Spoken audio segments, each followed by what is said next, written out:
solemnly swear I, John Fitzgerald Kennedy, do solemnly swear that you will faithfully execute the office of President of the United States that I will faithfully execute the office of President of the United States and will, to the best of your ability, to the best of my ability, preserve, protect, and defend the Constitution of the United States. preserve, protect, and defend the Constitution of the United States. So help you God. So help me God.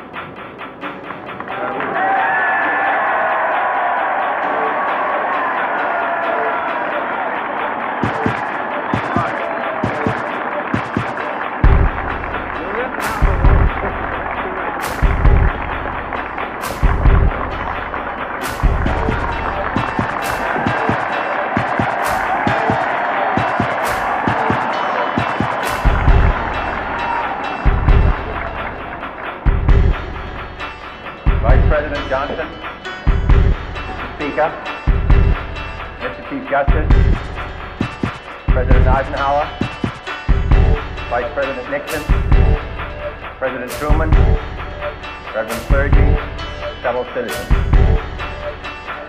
We observe today not a victory of party, but a celebration of freedom, symbolizing an end as well as a beginning, signifying renewal as well as change.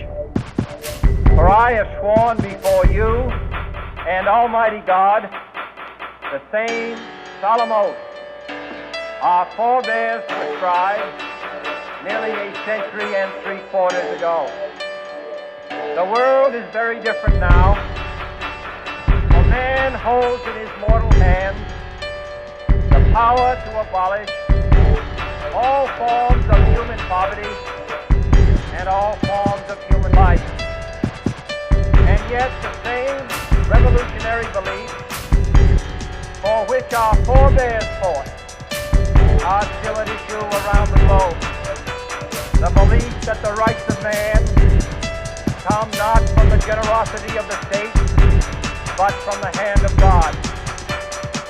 We dare not forget today that we are the heirs of that first revolution. Let the word go forth from this time and place to friend and foe alike that the torch has been passed to a new generation of Americans born in this century, tempered by war, disciplined by a hard and bitter peace, proud of our ancient heritage, and unwilling to witness or permit the slow undoing of those human rights to which this nation has always been committed and to which we are committed today at home and around the world.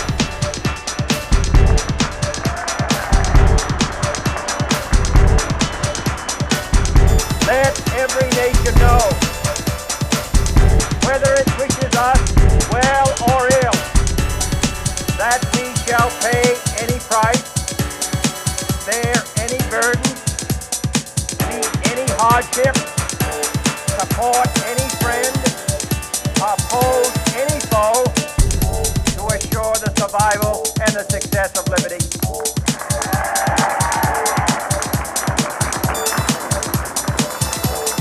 This much we pledge and more. To those old allies whose cultural and spiritual origins we share, we pledge the loyalty of faithful friends. United, there is little we cannot do in a host of cooperative ventures. Divided, there is little we can do, for we dare not meet a powerful challenge at odds and split asunder. To those new states whom we welcome to the ranks of the free, we pledge our word that one form of colonial control shall not have passed away, merely to be replaced by a far more iron tyranny. We shall not always expect to find them supporting our view, but we shall always hope to find them strongly supporting their own freedom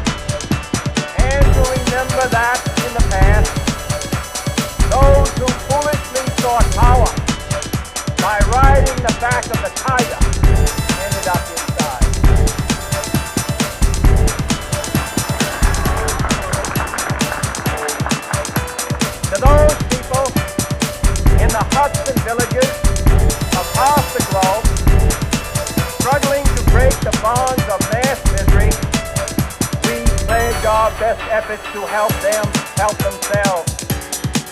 For whatever period is required, not because the communists may be doing it, not because we seek their votes, but because it is right. If a free society cannot help the many who are poor, it cannot save the few who are rich.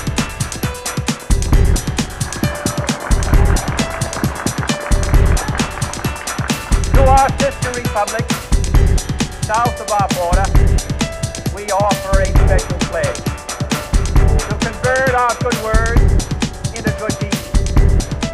In a new alliance for progress, to assist free men and free government in casting off the chains of poverty. But this peaceful revolution of hope cannot become the prey of hostile powers. Let all our neighbors know that we shall join